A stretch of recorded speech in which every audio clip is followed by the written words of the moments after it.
My name is Salina Delfing, and I'm a PhD student at Columbia University. And I look into the role of engagement during intervention approaches.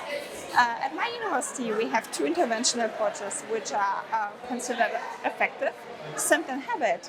And we found that they're effective for children with hemiplegia. But we also saw that children improve at varying degrees, and we don't know why. So we decided to look into factors which might play a role for us. For example, engagement. And when I started looking into engagement, I realized that there's not much out there. Maybe because engagement, there isn't really a good definition of engagement during rehabilitation just yet, and there are not many measurements for it.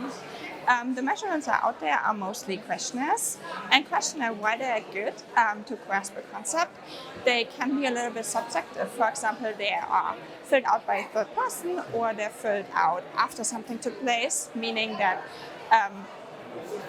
your answers on that questionnaire are coming from memory.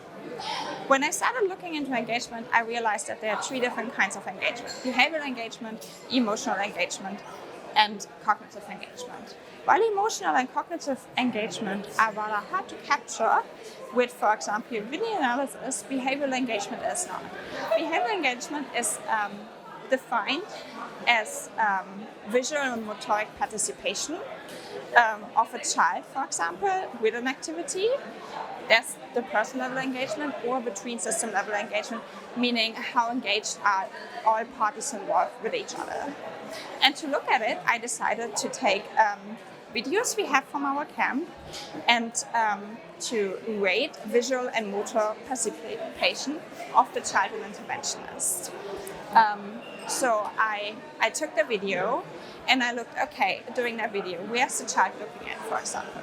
And if the child was looking at the interventionist or the activity, I considered them engaged. If they didn't, I said they were not engaged.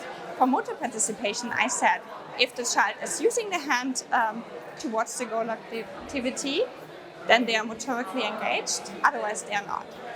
And for the between system level engagement, meaning the engagement between the parties involved, I said if the child and the interventionist are looking at each other or looking towards the activity or in a shared or non-shared way, they are engaged with each other, otherwise they are not.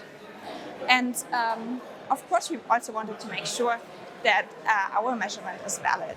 So what we did is we took a questionnaire we have measuring behavioral engagement, which is filled in by the interventionist. It's the EDL, and we correlated our concept of behavioral engagement with the questionnaire, and we found that they're actually correlating well, meaning that they both seem to measure the same thing, namely behavioral engagement.